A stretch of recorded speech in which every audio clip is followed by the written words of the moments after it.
Bonjour à tous, bienvenue à notre webinaire. Nous sommes ravis de vous avoir au moins en ligne, à défaut de vous accueillir dans un événement live. Je voulais simplement vous donner quelques petites instructions par rapport à la technologie de fond qui est Zoom. Peut-être certains d'entre vous l'utilisent couramment, mais juste pour être tous à la même enseigne. Voilà, donc vous pouvez en fait choisir l'option vidéo, ce qui nous ferait assez plaisir, comme ça on a l'occasion de tous vous voir, ce qui n'est pas totalement le cas de tout le monde, je vois, mais ce n'est pas grave. Votre micro est désactivé pour qu'on n'ait pas de la résonance et pour qu'effectivement il n'y ait pas forcément de gêne par rapport au présentateur.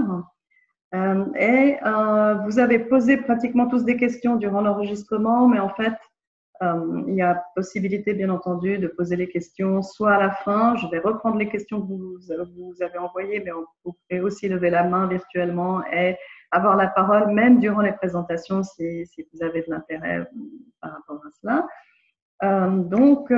Voilà, et la conférence est enregistrée, puis elle sera live tout bientôt sur Facebook. Je vais donc passer maintenant à la session de ce qu'on appelle alors, ça va bien marcher. Bon. Voilà.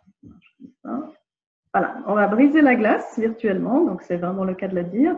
Et pour cela, je vais créer des breakout rooms dans lesquels vous serez plus ou moins assignés virtuellement, enfin au hasard plutôt, et dans lesquels vous pourrez donc chatter en bilatéral, en principe bilatéral parce qu'on n'est pas très nombreux. Ça va durer à peu près 2-3 minutes et ensuite on revient en plenary et je vous donnerai juste 2-3 informations par rapport à nos activités Business In et ensuite on passera dans le vif du sujet avec Emmanuel Devadil de la Fongite et bien sûr Benoît de la startup GateUp, pardon, pour faire un partage, un témoignage durant cette période assez particulière. Donc, laissez-moi créer ces breakout rooms. On va faire, je dirais, trois rooms. Voilà. Alors, à tout à l'heure.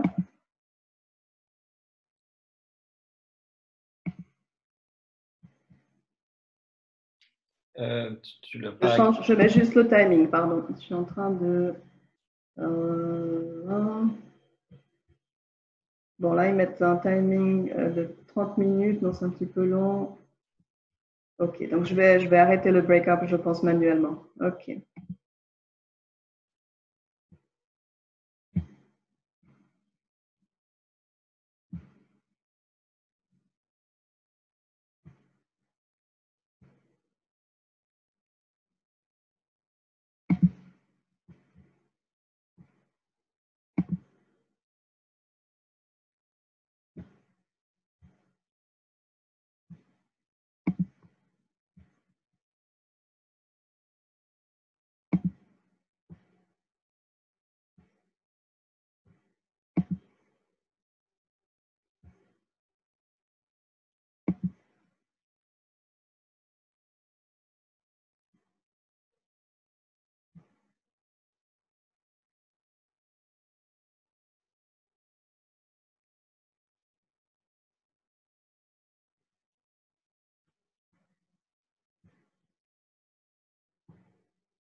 Bonjour, Suzanne Rabarolevet. Bienvenue à notre webinaire.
Voilà, est-ce que vous êtes tous de retour des breakout rooms?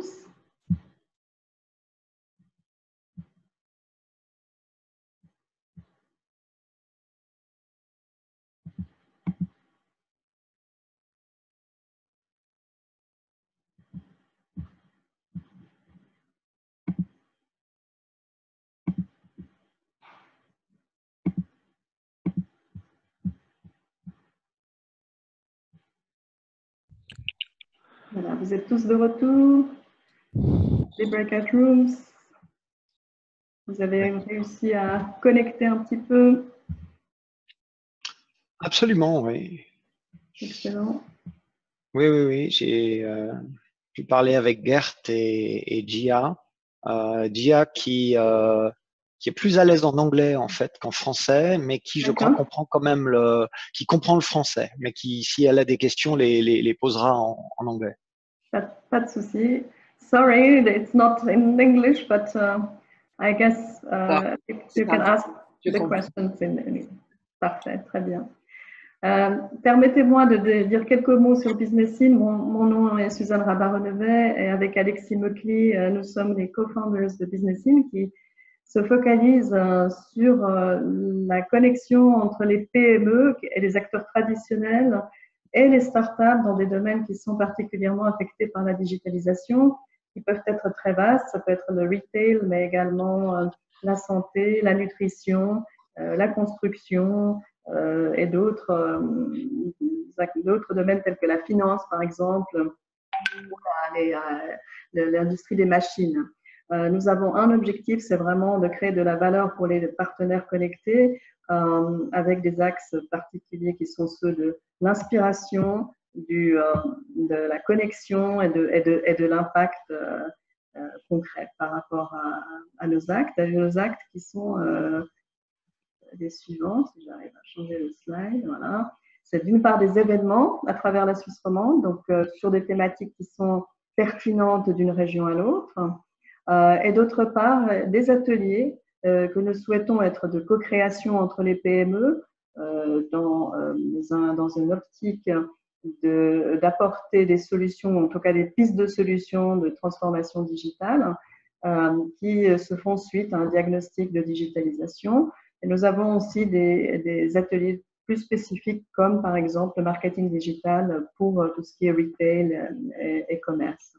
Évidemment, toutes ces activités sont actuellement suspendues, donc nous sommes actifs dans ces webinaires actuellement pour partager les témoignages, que ce soit des startups comme aujourd'hui ou dans le passé, c'était justement le retail alimentaire et puis l'événement futur que nous organisons le 10 juin, ce sera pour les industries des machines. Voilà, je pense que j'en ai assez dit sur BusinessIn. Et j'aimerais maintenant donner la parole à Emmanuel de Vadeville, qui va nous parler de ces fameux crédits relais qui ont été mis en place par la Confédération et les cantons. Donc, Emmanuel, ce sera à vous. Il faut juste que je puisse enlever le screen sharing. Ok, alors je prends la main avec voilà, mon écran. Est-ce que vous voyez Emergency Funding for Geneva Tech Startups? Oui. Ok, parfait. Je me présente, donc je suis coach et advisor, on va dire en finance, auprès de la Fongite, qui est un des plus anciens et des plus importants incubateurs de start-up de Suisse. J'aide la Fongite depuis 2004 et en parallèle, j'ai également créé un fonds d'investissement qui s'appelle Blue Ocean Ventures, ce qui me donne toujours un peu une double casquette avec les entrepreneurs parce que à la fois ils cherchent un coach en finance, mais également je leur donne le point de vue de l'investisseur, du venture capitaliste, qui est plutôt du côté obscur de la force. Et donc je les aide aussi à comprendre les tenants et aboutissants du jeu d'investissement avec un venture capitaliste. Dans le cadre donc de ces crédits relais, j'aimerais juste préciser, parce qu'il y a eu pas mal de confusion, qu'il y a en fait il y a deux crédits relais. Il y en a un dont je vais vous parler longuement, enfin longuement en 8 minutes aujourd'hui, qui est celui qui est co-organisé par la Confédération et par les cantons, par certains cantons, donc ce ne sont pas tous les cantons qui font ça. En tout cas, il y a tous les cantons romans qui participent. Mais il y a eu un autre crédit relais qui a été initié dans le cadre de la crise de Covid-19 et qui est plus ancien, qui a été lancé à la fin du mois de mars et qui était avant tout destiné pour les PME et qui a été adapté aux startups. Et ce premier crédit relais, lui, c'est un crédit qui est purement organisé par la Confédération. Donc les cantons, eux, n'ont pas participé. Et moi, c'est un crédit que je recommande souvent aux startups parce qu'il est plus facile à obtenir que le crédit qui maintenant passe par la Fongite. Le premier crédit, vous pouvez obtenir jusqu'à 50 000 francs de crédit. La décision se fait en une journée et en 2 jours, vous avez l'argent sur le compte en banque de la société. C'est très facile et ça dépend avant tout du chiffre d'affaires réalisé par la startup en 2019. Et si ce chiffre d'affaires n'existe pas, parce que souvent les startups n'ont pas de chiffre d'affaires aussi rapidement ou n'étaient peut-être même pas créés fin 2019, à ce moment-là, ce crédit relais peut également prendre comme estimation d'un chiffre d'affaires 3 fois la masse salariale. Donc une startup qui n'a pas de chiffre d'affaires, mais qui a, mettons, une masse salariale de 100 000 francs, on va faire 3 fois 100 000 francs, ça fait 300 000 d'estimation de chiffre d'affaires et le crédit se montera à 10% de ce montant, c'est-à-dire 30 000 francs, et avec un maximum de 50 000 francs. Donc ça, c'est typiquement pour les startups et c'est, comme je l'ai dit, très facile à obtenir. Maintenant, pour parler de ce nouveau crédit relais qui, lui, a été fait spécialement pour les startups, alors que le premier crédit dont je parlais était pour les PME avec une petite adaptation pour les startups. Donc, ce nouveau crédit relais, il a la particularité de se dérouler à 2 échelons différents. Tout d'abord, ce sont les cantons qui sont chargés de sélectionner les bons projets, les startups, et le canton va s'engager pour 35% du cautionnement de ce crédit et la Confédération s'engage à ce moment-là à apporter les 65% restants au niveau du cautionnement, avec donc des critères de sélection qui peuvent être différents d'un canton à un autre, Là, je vous montre le process de sélection pour le canton de Genève, où vous avez donc c'est la FONGIP qui est responsable de sélectionner, d'analyser les projets. Donc, ce qu'il y a d'intéressant, c'est qu'avec cet effet multiplicateur, 35% le canton, 65% la Confédération, Genève a décrété qu'au maximum, elle mettrait 200 000 francs par société en cautionnement, ce qui veut dire que ça vous donne finalement une enveloppe totale canton plus confédération de 575 000 francs au maximum comme crédit, ce qui n'est pas négligeable, remboursable sur 7 ans maximum, 0% d'intérêt. Donc, ce sont des conditions que vous ne trouverez pas sur les marchés financiers ou auprès de venture capitalistes. Ça s'adresse aux startups qui sont actives dans les technologies. Il y a un focus sur le médical, les biotechnologies, les life sciences, ainsi que tout ce qui est environnement. Et il faut que cette startup ait moins de 5 ans d'existence. Donc, il faut qu'elle ait été créée après le 1er janvier 2015. Il y a également d'autres conditions, d'autres critères qui, eux, ont été fixés par la Confédération. En particulier, il faut que 35% des coûts de R&D de la startup il faut que, 35% des coûts opérationnels soient dans le R&D pour cette startup. Et également, il faut que cette startup puisse indiquer quels ont été ses coûts opérationnels en 2019, parce que nous allons utiliser ces coûts opérationnels comme base pour le calcul du montant maximum du crédit. Voilà. Si vous n'êtes pas à Genève, vous avez des schémas similaires dans d'autres cantons romans, ainsi que dans le Tessin et certains cantons suisses allemands. À noter que Zurich, par exemple, fait bande à part et ne participe pas à cette initiative.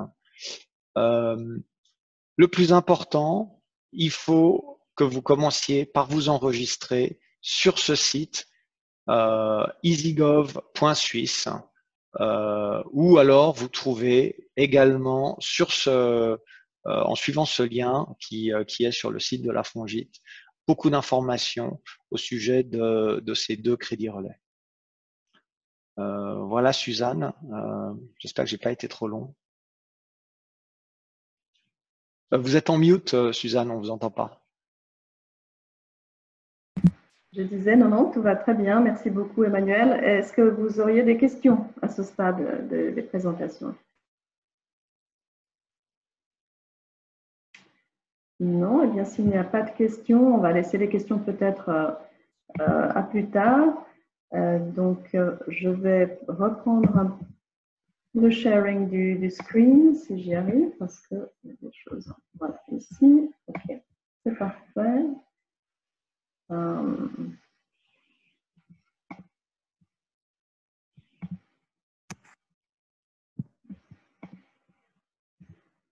Et donc, je vais donner la parole à Benoît. Pardon. Eh bien, bonjour à tous. Alors oui, sur la photo, j'ai un petit peu moins de barbe, les cheveux bouclés, pas de lunettes, mais c'est bien moi. Donc, je vais partager également mon écran. Alors.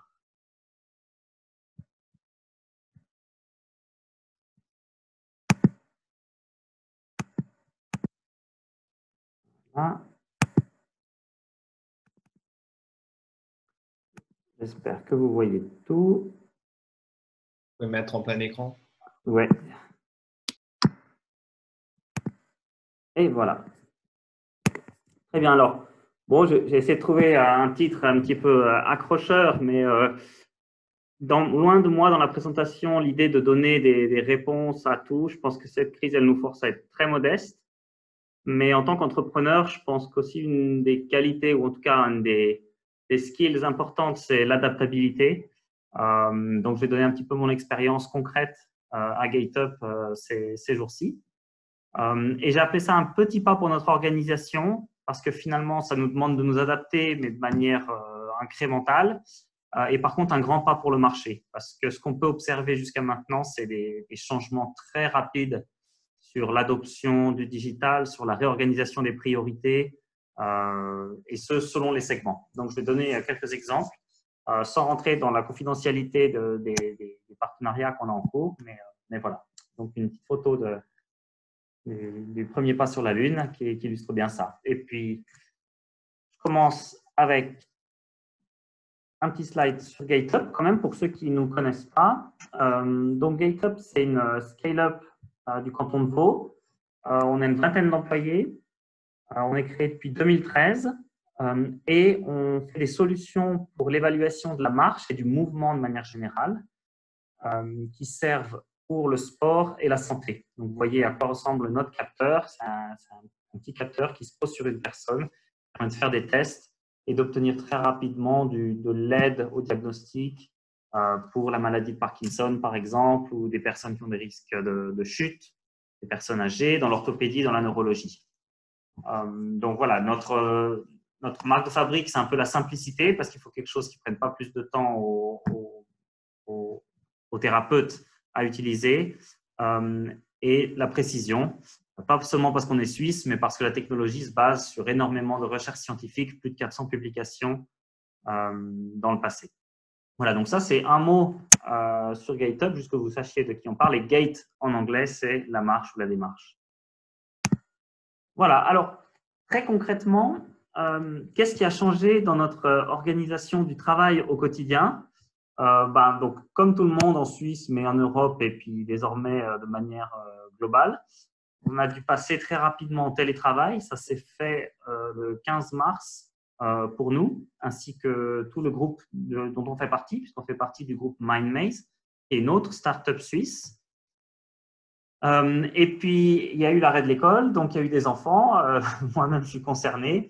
Et puis, on a dû tous apprendre à travailler beaucoup plus avec la visio. Donc, on le faisait déjà, mais disons pas de manière aussi spontanée et quotidienne. Donc là, j'ai mis un petit screenshot d'un team meeting, voilà. Mais voilà, je pense avant le 15 mars, j'avais encore jamais fait un visio avec 20 personnes d'un coup. On avait tous un peu peur parce que jusqu'au 15 mars 2020, il y avait toujours quelqu'un qui avait un problème de micro, de vidéo, ça ne ramait pas, etc. Et puis à partir du 15 mars, on a dû passer à une utilisation quotidienne. Et je dois dire que ça s'est fait de manière très facile, entre guillemets, d'une parce que les outils ont quand même bien évolué, que ce soit Zoom, Skype ou d'autres. Google, bien sûr, avec son Hangout aussi également.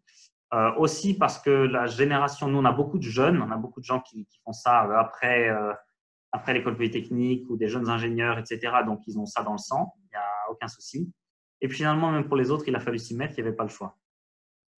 Et puis, comme tout le monde était à la même enseigne, finalement, les attentes sur la visio ont été différentes, je trouve. C'est-à-dire qu'avant, s'il y avait un bruit ou un enfant qui passait, ça faisait un événement, alors que maintenant, on est habitué à ça. Et finalement, on a tous des décors qui sont un peu imposés par les circonstances. Donc, il n'y a plus de jugement par rapport à ça. Donc voilà, j'ai mis Visio mon amour parce que quand même, petite anecdote, on a des collègues qui peuvent passer 10 heures non-stop en visio sur une journée. Moi, ça m'arrive d'avoir des journées où j'enchaîne 10 calls de 30 minutes à la suite en visio. Donc, il faut arriver à organiser un petit peu son temps, je trouve, avoir des pauses, avoir des créneaux libres pour pouvoir soit avancer son travail autre que parler. Moi aussi, un petit tip, c'est qu'on fait jamais des visios, on planifie jamais des visios longues, c'est-à-dire jamais plus qu'1 heure, parce que finalement, qu'on fasse une séance d'une demi-heure ou 1 heure, en général, on arrive à dire ou décider à peu près autant de points. Donc, autant en mettre le moins possible. Et l'avantage, c'est qu'avec la visio, par rapport à des réunions physiques, on peut vraiment contrôler ça, puisqu'on les planifie. Alors que dans une réunion physique, il y a toujours quelqu'un qui parle un petit peu plus et ça dure un petit peu plus longtemps, etc. Donc, la visio, là, elle est organisée, donc on dit 1 heure, c'est 1 heure. Donc, ça, je trouve que c'est un avantage. L'autre point pour la nouvelle organisation, c'est bien sûr les RHT, la réduction de l'horaire de travail. Ça a été forcé un petit peu par les circonstances et surtout dès le début parce qu'il y avait des grandes incertitudes sur quel allait être le chiffre d'affaires. Nous, on vit en grande partie de nos revenus. On a encore un petit peu d'investissement qui rentre, un petit peu de crédit à la banque, mais c'est quand même les revenus qui sont notre principal pourvoyeur de financement. Donc, on a fait appel au RHT de manière au cas par cas. Donc, on n'a pas tout arrêté. On a par exemple gardé des projets de développement importants, mais des activités de sales, marketing, qui se font beaucoup notamment à travers des événements, on a vraiment réduit de manière drastique. Troisième point, c'est oui, il n'y a pas de transport, il n'y a pas de voyage, il n'y a pas d'événement, pas de congrès. Donc, selon les personnes, pour un développeur, ça ne change rien, mais pour un CEO ou pour un sales ou business developer, ça donne beaucoup, beaucoup plus de temps. Donc plus passer de temps dans l'avion, dans le transport. Mais du coup, on a eu la tendance au début des gens qui voulaient réinventer un petit peu leur travail et inventer des choses, ce qui n'est pas bon, parce que finalement, on doit quand même se concentrer sur ce qui fait notre core business, ce qui fait notre stratégie de base, et pas chercher à inventer des choses. Donc, c'est pour ça qu'on a été aussi on a ajusté ces RHT en fonction de l'activité au fur et à mesure des semaines, parce que le but, c'est surtout pas d'essayer de remplir le temps. Au contraire, s'il y a pas il y a des gens qui ont trop de travail, il y en a qui n'en ont pas assez. Donc, on répartit les ressources sur ceux qui ont vraiment des tâches à faire. Et je vous donne, j'aime bien donner des exemples très concrets. Je trouve qu'on partage trop peu entre entrepreneurs ce genre de cas. Mais voilà l'exemple des meetings à GateUp.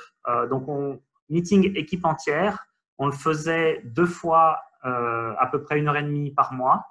Maintenant, c'est 1 heure par semaine, mais on le fait toutes les semaines. Donc, quelque chose d'un petit peu plus agile, un peu plus d'itération, mais aussi plus court. Ce qui fait que maintenant, on ne prend pas tous la parole, on utilise des notes qui sont lues avant pour être sûr qu'on a qu'à l'essentiel pour le meeting. Les meetings par département, donc l'équipe splittée, c'était plus ou moins 2 fois 2 heures par mois, donc encore une fois des meetings assez longs, et maintenant on a 2 fois 30 minutes par semaine. De nouveau, quelque chose de beaucoup plus petit, beaucoup plus agile. Et les discussions one-one, alors ça c'est plus difficile à quantifier, mais oui, quand on a besoin d'une réponse avec quelqu'un, etc. Même si de la proximité physique d'être dans un open space, on pouvait le faire plus facilement, je me rends compte qu'on le fait encore plus maintenant avec le chat ou avec le téléphone qu'avant. Donc voilà, ça c'est un petit peu le témoignage qui a changé vraiment au quotidien pour GateUp. S'il y a des questions au fur et à mesure, n'hésitez pas à m'interrompre, on n'est pas trop pour pouvoir gérer ça, et sinon on pourra en discuter à la fin, donc n'hésitez pas. Maintenant, un sujet qui est cher à Suzanne et à Business In, c'est les adaptations digitales pour maintenir, voire augmenter le business. Parce que pour moi, on ne doit pas forcément penser que tout est perdu ou que tout est terminé, etc. On ne doit pas non plus être que opportuniste et penser qu'on va faire fortune dans cette période. Il faut aussi respecter la situation. Mais voilà, j'ai mis, premier point, c'est clients affectés et budget gelé, on en a eu, mais ce n'est pas le cas de tout le monde. Et je trouve que c'est important d'y aller sans a priori. C'est-à-dire qu'on peut penser forcément que ce client, ah oui, lui, ça doit être la fin du monde, etc. Et en fait, des fois, on est surpris. Soit des gens ont Alors, il y a peu de nouveaux budgets qui sont votés dans les grandes sociétés, ça c'est clair. On est plutôt dans l'incertitude, donc on est un peu gelé. Mais il y a pas mal finalement de business qui ont déjà des budgets pour cette année ou qui avaient des projets qui étaient déjà planifiés et qui s'accélèrent parce que finalement, ils peuvent faire plus que ça. Donc, nous, on a fait vraiment un point de statut avec tous les grands comptes. On a une vingtaine, disons, de grands comptes B2B pour voir, voilà, déjà savoir s'ils allaient bien, comment ça se passait, etc. Vraiment s'inquiéter pour eux de manière honnête et voir où ils en étaient. Et on a eu encore une fois, je dis, c'est important d'être sans a priori parce qu'on a eu des bonnes et des mauvaises surprises. Mais finalement, les mauvaises surprises, souvent parce qu'on s'y attendait. Mais des bonnes parce qu'il y a des choses qui se sont accélérées. Et on a eu plus de temps finalement pour pouvoir discuter avec les decision makers, avec les chefs de projet, qui, comme tous les autres, étaient un petit peu plus disponibles en étant à la maison. Donc, il y a aussi d'autres projets, deuxième point important, certains projets qui se réorientent, c'est-à-dire qu'on les avait fait dans une certaine idée avant Covid, et puis avec Covid, on se dit, ah, mais si on fait en plus ça, ça permettrait de s'adapter à la situation, c'est-à-dire dans notre domaine, par exemple, faire de la mesure de patients ou de sportifs directement à domicile. Là, les gens se disent finalement, si on avait fait ça avant la crise, là, ce serait l'explosion parce que tout le monde l'utiliserait au quotidien. Donc, il y a des projets qui se sont réorientés encore de manière plus digitale, où en gros, on va encore plus empower le consumer ou le patient pour se mesurer directement. On ne va pas s'affranchir du thérapeute, mais le thérapeute sera plus celui qui prend les constantes ou les mesures. Parce que finalement, quelqu'un, une fois qu'il a réussi à se mesurer chez lui une fois, on sait qu'il pourra le faire 10 fois. Donc ça, c'est très important. Et ça, c'est quelque chose qui est dans l'air depuis des années, mais qui, du jour au lendemain, s'est accéléré. Et nous, on a la chance d'être équipés pour, c'est-à-dire qu'on fait une expérience qui est digitale par essence, vu que c'est un capteur avec une application, les gens peuvent se mesurer comme ça. Donc l'automesure, le remote patient monitoring. Et le dernier point, c'est finalement, on est quand même dans une économie globalisée avec ses avantages et ses désavantages. Mais on a vu, par exemple, au début de la crise, on continuait à avoir beaucoup de business aux US. Désormais, les US, c'est beaucoup plus difficile, mais par contre, l'Asie a repris. Et encore une fois, ça dépend des segments, ça dépend des marchés. Mais pour le cas, nous, on a vraiment vu ça. C'est-à-dire que là, depuis un mois, on a fait, c'est pas 2 tiers de notre chiffre d'affaires en Asie, alors qu'en mars, on a fait 2 tiers de notre chiffre d'affaires aux US. Donc, c'est vraiment à ce point les tendances globales et qui permettent aussi finalement, pour une société comme nous qui n'a pas mis tous ses œufs dans le même panier, pas tous ses œufs dans un seul marché, pas tous ses œufs dans un seul segment, de rebondir en jonglant un petit peu avec les différents segments. Alors ça s'applique bien à GateUp, puisqu'on est assez horizontal. On dessert le marché du sport, le marché de la santé, le marché du retail. Évidemment, pour des startups beaucoup plus niches ou beaucoup plus focalisées sur un seul business ou produit, c'est différent. Mais voilà, ça peut aussi faire réfléchir, je pense, d'autres entrepreneurs pour la suite, de diversifier un petit peu son portefeuille ou en tout cas en avoir quelques-uns sous le coude. Ça permet en cas de crise comme ça, parce qu'on ne sait pas si finalement il y aura d'autres vagues ou s'il y aura d'autres épidémies dans les prochaines années ou des crises autres, ça permet de rebondir facilement. Voilà. Et puis le deuxième point, c'est que nous, il faut savoir que le gros de notre prospection et de nos leads commerciaux, ils arrivent par le biais des foires et des congrès. Les plus grosses dépenses pour nous de marketing se font pour réserver des stands au congrès et envoyer des personnes sur les stands. Et tout ça, ça a été annulé complètement pour l'année. Donc, tout notre plan marketing est tombé à l'eau. Et là, on a rebondi en lançant des webinaires gratuits sur Internet. Donc, ce n'est pas très original, hein, tout le monde le fait en ce moment. Mais bon, il faut le faire pour moi et finalement, on a vu qu'avec un investissement pas très important, parce que les outils sont bien faits, parce qu'on a déjà le réseau de collègues qui peuvent intervenir et participer, et avec un petit peu de réseaux sociaux, etc., on a réussi très concrètement en un mois à générer 150 leads. Donc, je parle de leads B2B, donc des gens qualifiés, ce qui est assez proche de ce qu'on aurait fait par le biais des congrès. Alors, bien sûr, il y a un quid de la conversion parce qu'on n'a pas pu forcément démontrer les produits en réel, etc. Mais ça veut dire qu'on arrive à engager quand même des gens dans un funnel de prospection avec un investissement qui est bien moindre que ce qu'on met sur les congrès, hein, parce qu'un congrès, c'est entre 5 et 10 000 francs pour un stand, plus 2 personnes à plein temps, plus les voyages et le transport accommodation. Donc là, avec le 5e, même pas le 10e du budget, on a finalement réussi à alimenter notre funnel commercial avec autant de leads. Encore une fois, on n'a pas assez de recul pour savoir ce qu'on arrivera à générer comme business et comme conversion là-dessus, mais ça montre la force des outils digitaux, en tout cas en cette période, pour quelque chose comme ça. Après, on a essayé quand même de faire bien les choses, c'est-à-dire qu'on n'a pas lancé ça tout de suite parce qu'il y a beaucoup de webinars et qu'il faut se faire un petit peu sa place. On l'a fait sur des thèmes différents, on l'a fait avec une optique pas trop commerciale, c'est-à-dire que ce n'est pas des sales pitch. Je vois des sociétés qui font ça, donc oui, au bout de la personne a envie de voir une 3e présentation purement commerciale d'une société. On fait toujours intervenir des personnes extérieures, soit des utilisateurs, des clients, des chercheurs. Et ça, c'est très bien parce que ça fait vraiment vivre la communauté. Ce n'est pas perçu comme trop commercial. Et ça nous permet aussi de maintenir ces relations avec ses clients et ses partenaires. Ce qui est toujours très bien dans notre domaine.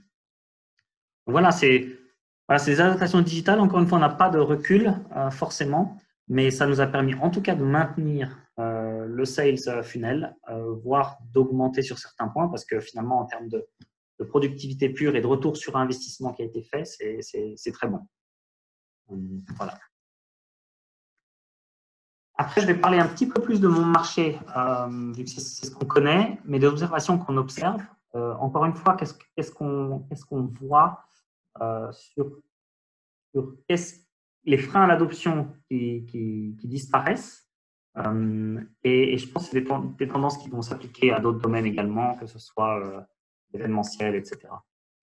Mais alors, j'ai mis le premier point, c'est réduction des freins à l'adoption d'outils numériques. Parce que même si on disait avant, par exemple, les gens ne vont jamais pouvoir se servir d'une app, ou etc., on voit que maintenant, même les personnes âgées, elles ont dû se mettre à la visio pour échanger avec le reste de leur famille. Donc finalement, si les outils sont assez bien faits, il n'y a pas de frein à l'adoption d'outils digitaux et numériques. Ça renvoie la responsabilité dans les concepteurs de ces produits. Et si les produits sont bien faits, et c'est le cas, on essaye aussi de l'appliquer ça à nous, les gens peuvent adopter le digital. Donc maintenant, on peut complètement battre en brèche la croyance qu'on avait avec différents partenaires, différents clients, qu'une personne de plus de 50 ans ne pourra pas utiliser une app ou utiliser un capteur, etc. etc. Ça, c'est aujourd'hui, après le Covid, c'est fini ces discours-là. J'ai mis, ça c'est un aspect un peu plus important pour le business au quotidien, mais c'est que tout le monde est accessible en visio. Et finalement, dans ces 2 derniers mois, moi j'ai fait des calls avec des decision makers, des CEO d'autres sociétés que j'avais jamais vu sinon. C'est-à-dire qu'on était tous très occupés, on s'était échangé quelques mails, etc. Mais là, je les ai vus en vrai et j'ai pu discuter avec eux.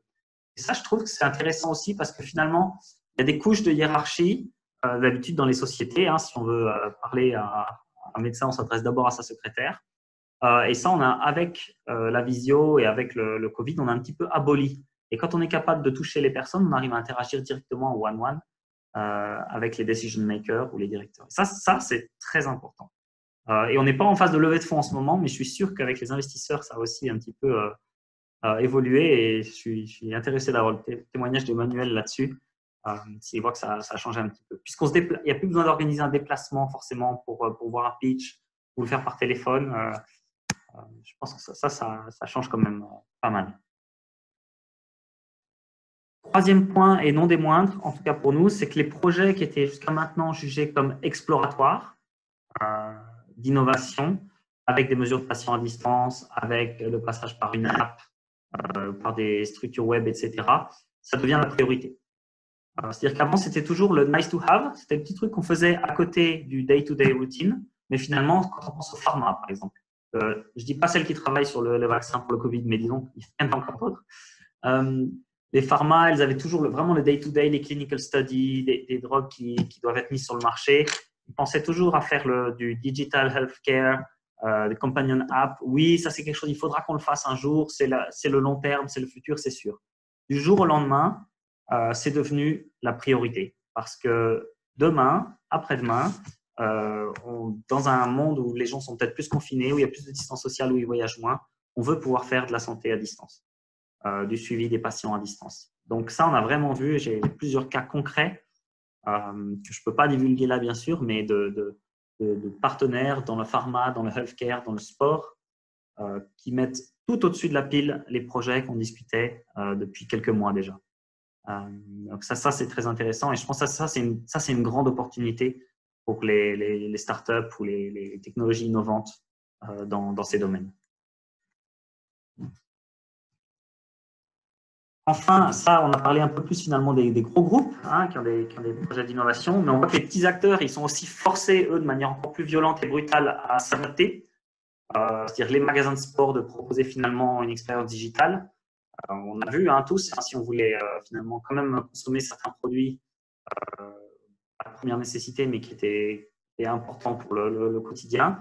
On s'est tourné vers les gens qui avaient un webshop qui marchait bien, qui faisaient de la livraison à domicile, etc. Et je pense que ça ne doit pas être que l'apanage des gros groupes. Je pense que les petits peuvent aussi le faire, mais ils sont pressés par le temps et par les finances. C'est compliqué. Mais on le voit, les thérapeutes, les petits cabinets, les petits magasins, ceux qui ne se découragent pas et qui ont encore la capacité, essaient de s'adapter très vite. Un autre point complètement indépendant, mais ça, je ne sais pas si vous savez, mais dans la plupart des endroits du monde, des universités, la recherche sur l'homme, à part pour guérir le Covid, maintenant, elle est complètement en stand-by. C'est le cas, par exemple, à nos partenaires et les PFL à l'UNIL. Donc, on ne peut plus mesurer d'humains pour faire des expérimentations. Ça, d'un côté, c'est un énorme frein à l'innovation. Mais ça veut dire que ça a renforcé la valeur des datasets qui sont existants. Et ça, c'est énorme. C'est-à-dire que depuis 2 mois, la recherche, elle se base que finalement sur des mesures qui avaient déjà été faites avant le confinement. Faut savoir que nous, on mesure tous les mois, toutes les semaines des gens pour des nouveaux projets, etc. Nos partenaires également. Et là, tout ça, ça a été stoppé.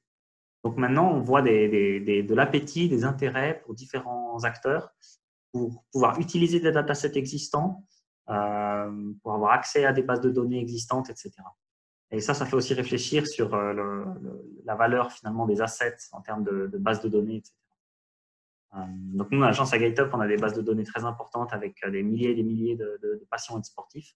Et ça, on voit que c'est clé, parce que ça nous permet de continuer à travailler, de continuer d'innover et même éventuellement d'exploiter ces données pour des nouveaux projets. Et ceux qui n'ont pas ça, là, ils sont coincés pendant 2 mois. Et voire plus. Hein. Parce que l'université, on ne sait pas encore quand est-ce qu'elles vont autoriser les expérimentations. Un point très important. Et voilà, ça c'est la conclusion. J'ai un peu anticipé sur mon dernier point. Donc voilà, finalement, conclusion, le take-home message, ça m'a été soufflé par Suzanne qui m'a dit communiquer, communiquer, communiquer. Alors oui, juste en précisant, et c'est pour reprendre mes slides, c'est point 1, c'est communiquer en interne de manière plus fréquente, mais aussi plus ciblée, hein, pour maintenir le moral de l'équipe. Être transparent sur la situation. Je pense qu'on ne peut pas faire semblant, on ne peut pas ne rien dire. Il y a 2 erreurs, soit ne trop parler des problèmes, soit ne pas assez en parler, je pense. À maintenir et améliorer nos process, parce qu'on est forcé de le faire et que finalement on voit qu'il y a des choses qui marchent bien. Je pense que nous, notre nouvelle organisation de meeting, par exemple, c'est quelque chose qu'on va garder après la crise et après le confinement. Communiquer, point 2, mais avec ses clients et partenaires. Savoir ce qui se passe, voir ce qui marche bien, ce qui ne marche pas bien, et sans a priori, parce que des fois, on peut être surpris en bien. De nouveau, être transparent. Enfin, nous, c'est une culture d'entreprise qu'on cultive, et je pense que c'est mieux parce que finalement, tout le monde est face à la situation. Donc, ça ne sert à rien de nouveau de faire comme si tout allait bien ou comme si tout allait mal. Et dernièrement, c'est communiquer publiquement sur les réseaux, et ça, on a dû apprendre à le faire. Mais tout le monde s'y est mis dans l'équipe, utiliser les bonnes plateformes. Donc, pour nous, c'est LinkedIn principalement. Pour générer de nouveaux leads, lancer les webinaires, comme on l'a fait, et de nouveau être transparent sur la situation. Voilà, je vous remercie. N'hésitez pas également du coup à me mettre sur LinkedIn, il n'y aura pas de souci. Et puis, je pense qu'on peut laisser place à l'échange aux questions. Merci beaucoup Benoît, c'était très clair et inspirant. Donc effectivement, on va passer aux questions. Je vais partager mon écran. J'ai affiché dans le chat les questions qu'on a reçues. Super. Ça, c'est déjà un début. Et ensuite, je vais partager mon écran avec effectivement…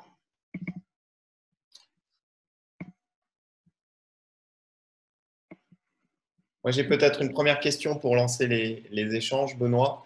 Vous avez dit donc que finalement, en termes de leads, vous avez eu 150 leads sérieux avec des stratégies d'acquisition uniquement online, alors qu'avant, c'était via des événements et donc principalement en présentiel. Oui. Et donc, j'imagine le présentiel engendre aussi des frais beaucoup plus importants de voyage, de stands, etc. Oui. Donc, qu'est-ce que vous allez faire par la suite? Vous allez rester complètement online, complètement présentiel, faire un mix des deux?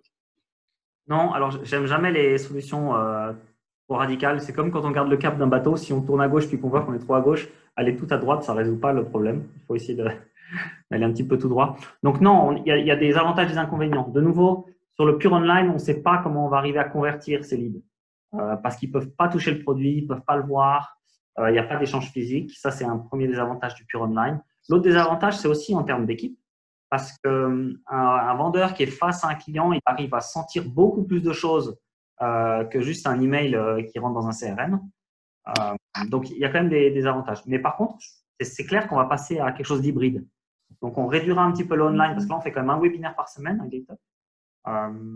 Donc, avec à chaque fois une centaine de personnes, etc. Mais on va passer à quelque chose peut-être 1 fois par mois ou 2 fois par mois en complément des événements en physique, mais pour lesquels on sera encore plus sélectif. Donc voilà, je pense que la solution, c'est un petit peu des deux. C'est un petit peu des deux. Ok. On a effectivement affiché les questions sur le slide et également dans le chat. Peut-être on peut… Pardon? Je peux les prendre un par un si vous voulez, il n'y a pas de souci. Oui, avec plaisir. Alors, j'allais commencer par la dernière, mais on peut commencer par la première pour le faire plus simple. Ça, c'est une question de Didier Lanoiselet qui est avec nous. Voilà, c'est assez spécifique par rapport… Alors, non, mythe, non. Déjà, si on en parle, c'est que ce n'est pas un mythe. Non, si la connaissance des plateformes telles que Strava ou Zwift, c'est juste hallucinant. L'attrait et l'attraction qu'ont pris ces choses. Zwift, pour ceux qui ne connaissent pas, c'est les gens qui font du sport, du vélo sur leur home trainer dans leur maison, en ligne, en direct, virtuel. C'est 20 à 30 000 personnes tous les soirs qui pédalent donc dans leur appartement sur leur home trainer en vélo. Et ça fait rigoler parce que ça fait un peu le cobaye dans sa chambre, mais il faut voir qu'il y a, pour les amateurs de sport, il y a un vrai attrait de ces choses-là, c'est-à-dire qu'on peut le faire un petit peu quand on veut. On a toujours quelqu'un à qui on peut se joindre. Et il y a beaucoup de choses dans l'expérience digitale qui font que c'est très attrayant. Il y a beaucoup de gamification autour de ça. Strava également. Strava, vous allez courir autour de votre pâté de maison et puis automatiquement, il y a un classement en ligne qui se fait sur la côte à côté de chez vous. Vous pouvez voir que vous avez le 4e temps au monde de tous les gens qui sont passés dans cette rue. Donc non, voilà, ça participe au Quantified Self et d'autant plus que maintenant, finalement, les événements amateurs sont tout en stand-by. Ils vont revenir, j'ai aucun doute, mais de manière un petit peu impactée quand même. Et les Quantified Self autonomes comme ça, l'expérience pure B2C, elle a explosé et ça ne va pas s'arrêter. Donc non, c'est une réalité. Après, il y a à boire et à manger dans le Quantified Self. Il y a des gens qui mesurent tout et n'importe quoi pour rien. Mais quand on a une expérience qui a une vraie proposition de valeur pour les clients, que ce soit en termes de motivation, parce que ça les motive à y aller, parce que soit parce que c'est des challenges qui animent une communauté, un réseau social autour d'une pratique avec des passionnés, il y a un vrai intérêt.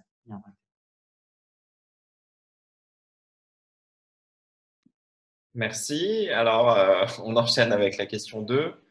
Des différences culturelles quant à l'adoption des nouvelles façons de télétravailler entre l'Europe, les États-Unis et l'Asie?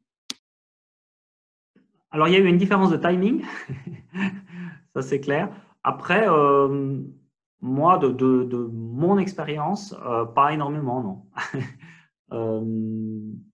Après, je veux dire, le business, c'est quand même…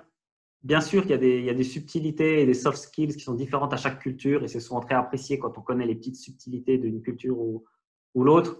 Mais quand même, c'est assez globalisé. Je dirais qu'il y a quand même globalement une façon de faire une business. Et le télétravail n'a pas changé ça. Non, si je pense aux visios que j'ai fait en Europe ou en Asie ou aux US, je n'ai pas spécialement de différence. Au contraire, je trouve que ça gomme les différences. Parce qu'il n'y a pas le tiens, comment on doit se saluer, il n'y a pas est-ce qu'on doit échanger la carte de visite ou pas, il n'y a pas est-ce qu'on doit amener beaucoup de gens dans la salle, il n'y a pas est-ce que le setting doit être nice. Il n'y a plus toutes ces considérations qui sont désormais accessoires ou qui ne peuvent pas être prises en compte, qui sont gommées. Donc au contraire, je dirais que la différence culturelle, elle est un peu plus lissée. Après, voilà, il y a toujours chacun vit le confinement différemment parce qu'il y a des politiques qui sont très différentes selon les pays. Mais bon, ça, c'est le chit-chat qui dure une demi-seconde au début des calls. Après, on parle du business en général. Donc, et justement, par rapport à l'Asie, donc je sais que tu développais déjà des affaires à Singapour. Est-ce qu'il y a des évolutions particulières par rapport à cet endroit-là? Non, alors on y va plus physiquement. Et ça peut être délétère sur le long terme, je pense. Parce que ça permet quand même d'avoir un échange d'une autre qualité que par visio. En tout cas, pour notre génération qui a grandi comme ça. Après, les plus jeunes qui auront fait la visio, qui auront été à l'école en visio, je pense à mes enfants, ils auront peut-être encore une autre approche de ça. Mais nous, moi, j'arrive pas à avoir les mêmes échanges en visio qu'en réel. Donc, sur Singapour, on verra sur le long terme. Mais pour le moment, c'est maintenu, donnant bon an, mal an. Ok, parfait. Donc, le mode de VUCA, est-ce que tu aurais des conseils à nous donner par rapport à la mise en mode VUCA? Alors, je ne connaissais pas ce terme. Moi, je n'ai pas fait de MBA, alors je ne sais pas si… comment se mettre volatilité, incertitude? Il faut toujours faire attention. Moi, je suis peut-être un entrepreneur disons que j'aime pas trop les théories. J'aime bien, disons, les mettre face à la réalité du marché. Donc, souvent ce qu'on fait par bon sens, ça correspond. Ensuite, ça a été théorisé derrière. Donc, je ne connais pas ce mode VUCA, mais l'incertitude, oui, elle est toujours là. Mais en même temps, ça ne peut pas être une excuse pour ne rien faire et ne pas s'adapter. Complexité, oui, c'est le cas, mais de nouveau, un entrepreneur, pour moi, il faut bien qu'il avance, parce que sinon, le mindset pur ingénieur de dire ah oui, il y a un problème, il faut trouver une solution, etc., ça s'applique souvent pas, ça vole en éclats souvent face à l'entrepreneuriat au quotidien. La volatilité, oui, ça j'aime bien dire no deal is done until it's done. Parce que tant que c'est pas signé, tant que l'argent n'est pas sur le compte, on ne sait pas, et c'est d'autant plus vrai maintenant. On a des deals signés, l'argent n'arrive pas et vice versa, et on comprend pourquoi. Et voilà, et l'ambiguïté, je ne sais pas, peut-être, oui, de ne pas se voir en physique, à mon avis, ça génère plus d'ambiguïté, quoique, on passe aussi plus par l'écrit, et ça permet des fois de coucher de manière noir sur blanc ce qui doit être décidé. Donc voilà, encore une fois, je m'exprime sur quelque chose que je ne connais pas. Je connais pas. Mais est-ce que tu penses que ça pourrait éventuellement devenir un mode par défaut? De nouveau, j'aime pas les solutions dogmatiques. Je pense qu'il ne faut pas être d'une manière ou d'une autre. On doit toujours s'adapter au quotidien. L'entrepreneuriat, c'est ça. Il n'y a pas une journée. La route, elle n'est jamais tracée, même jusqu'à la fin de l'année. Donc, en tout cas, de mon expérience. Donc, oui, toutes ces choses, elles sont à prendre en compte pour moi. Elles font partie de la sauce du quotidien de l'entrepreneur, de toute façon. Ok, merci. Alors, en quoi les outils numériques ont-ils transformé votre quotidien en période de crise actuelle? Quel est le ROI attendu? Ça, on en a pas mal parlé, je pense, dans les slides, donc peut-être pas besoin de revenir là-dessus forcément. Et le retour sur l'investissement, on verra. Franchement, c'est trop tôt pour dire. Le monde ne s'arrête pas de tourner et encore une fois, nous, on voit des tendances moyen terme très positives pour nous, à condition que tout le monde ne mette pas la clé sur la porte, évidemment. Donc voilà, on s'attend à quelque chose de plutôt positif pour nous, en tout cas, pour notre business. Mais on verra. Et les outils numériques, oui, maintenant, on les a tous adoptés et je pense après, on ira vers un fonctionnement plus hybride, comme on en a discuté, Alexis. Mais on aura du coup appris plein de choses avec ce numérique, qu'est-ce qui marche et ce que ça nous apporte. Du coup, quels impacts voyez-vous pour le business B2B maintenant que le télétravail change complètement la façon de collaborer? Alors, il y a B2B et B2B, il y en a plein. Mais oui, comme je l'ai dit, moi, je trouve que ça facilite l'accès à des decision makers. Parce que finalement, si on arrive à avoir un call avec eux, on peut faire des one-one de qualité. Mais voilà, non, le télétravail, pour moi, télétravail, ça change la forme, mais ça ne change pas le fond. Si les gens ont envie de collaborer, ils vont y arriver, je pense. Il y a un petit peu de choses qui a changé aussi, c'est ne serait-ce que la signature des contrats. Il y a encore beaucoup d'acteurs avec qui on passait par du papier, etc. Maintenant, comme on n'est pas dans les boîtes, on préfère envoyer à nos adresses perso, etc. Donc maintenant aussi, on voit que tout le monde passe par DocuSign où les gens acceptent un scanner, etc. Donc ça, c'est des choses qui finalement facilitent parce qu'il y avait toujours un petit peu de friction dans le papier, dans ces héritages du passé. Donc pour moi, ça s'est simplifié. Et puis, dans le temps qui nous reste, je peux rapidement répondre à la dernière question. Si je devais recommencer une startup de zéro, c'est une question qui est récurrente dans les interventions. Et j'aime pas cette question. Je trouve que c'est pas une bonne façon de voir les choses parce que si je recommence GateUp aujourd'hui, la situation est différente, le monde de la technologie est différent, etc. Donc pour moi, il faut regarder comment faire mieux la suite. Bien sûr, tirer des conclusions du passé, mais finalement, si je refaisais aujourd'hui, ce serait différent, de toute façon. Je serais déjà une personne différente, donc je ne peux pas oublier ce que je suis et ce que j'étais à l'époque. Donc voilà, recommence. Quoi refaire, c'est pas intéressant, je ne regarde pas trop dans le rétroviseur. Voilà. Très bonne façon de répondre. Puis effectivement, peut-être que ça te donne des idées de créer autre chose en fait. Why not? C'est surtout qu'on de nouveau, il n'y a pas de dogme, on doit toujours s'adapter à la situation. Il y a des facteurs qui influencent la vie de notre business de manière très importante. Quand on cherche à lever des fonds, par exemple, selon avec quel investisseur on va partir, ça va beaucoup orienter la suite. Donc, type d'investisseur ou taille du round, etc. Donc, après, on peut toujours se dire, ah, ça aurait été mieux avec tel autre, mais on ne sait pas. Donc, on n'a pas, c'est pas, moi qui ai eu un background de scientifique, on ne peut pas faire d'études randomisées et de contrôle. Donc, c'est pour ça que je trouve que c'est pas un bon mindset de se dire qu'est-ce que j'aurais dû faire différent. C'est toujours intéressant de voir qu'est-ce qui a marché, qu'est-ce qui n'a pas marché, mais sachant que dans une nouvelle situation, ne serait-ce qu'à quelques mois ou quelques années d'écart, la réponse aurait pu être très différente.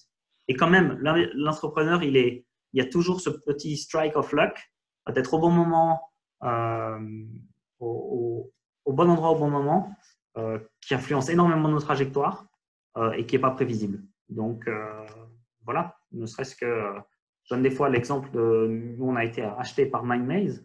À la base, c'est un sales pitch. C'est un sales pitch où mon commercial m'a dit qu'il y allait et j'ai décidé d'y aller. Et ça s'est transformé en un investissement puis une acquisition. Donc, c'est un exemple de… Alors oui, on peut toujours refaire ça, mais finalement, si j'avais PTS Meeting, peut-être ça n'aurait pas été… ça ne serait pas passé comme ça.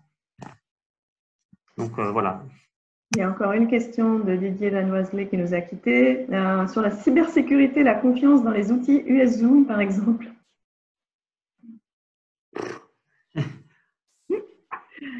Oui, mais bon, franchement, de nouveau aussi. Chacun son travail. Hein. Il y a des gens pour qui il faut regarder les risques et les problèmes. En tant qu'entrepreneur, on doit chercher à avancer, etc. Et oui, si un gouvernement dit qu'on n'a pas le droit d'utiliser Zoom, ben on n'utilisera pas Zoom. Mais je veux dire, je n'ai pas peur de me faire voler des secrets parce que Zoom enregistre notre webinaire aujourd'hui. Je pense que finalement, ce n'est pas plus dangereux Zoom que nos emails, que autre chose. Donc, oui, il y a des gens qui doivent veiller à ça et je les laisse faire leur travail. Et si on doit changer quelque chose, ils me disent. Mais voilà. Est-ce qu'il y a d'autres questions des participants avant que je ne vous montre encore juste 2-3 slides de ce qu'on prévoit pour le futur? Excusez. Y a-t-il encore quelques questions? Alors, si ce n'est pas le cas, je vais juste brièvement vous présenter ce qu'on prévoit le 10 juin. Là, on change complètement de topic. On va dans l'industrie des machines et on va en fait avoir une présentation d'une PME valaisanne qui va parler de son adaptation aussi à la crise dans une situation qui est vraiment plutôt difficile puisqu'ils produisent des machines-outils pour l'industrie horlogère. Et vu ce qui s'est passé en Chine, les commandes depuis la Chine ont été gelées et du coup, toute l'industrie est gelée. Et puis, cet entrepreneur a préféré aussi geler sa production pour être en ligne avec sa chaîne de distribution. Samuel va aussi en fait intervenir live, je l'espère. Dans le canton de Neuchâtel, nous avions prévu cette présentation au mois de mars au château de Vernier. Malheureusement, elle a dû être déplacée donc à la fin septembre. Ça ne se passera malheureusement pas au château de Vernier puisqu'ils sont en pleine vendange, donc on verra où est-ce qu'on se retrouvera. Et on a aussi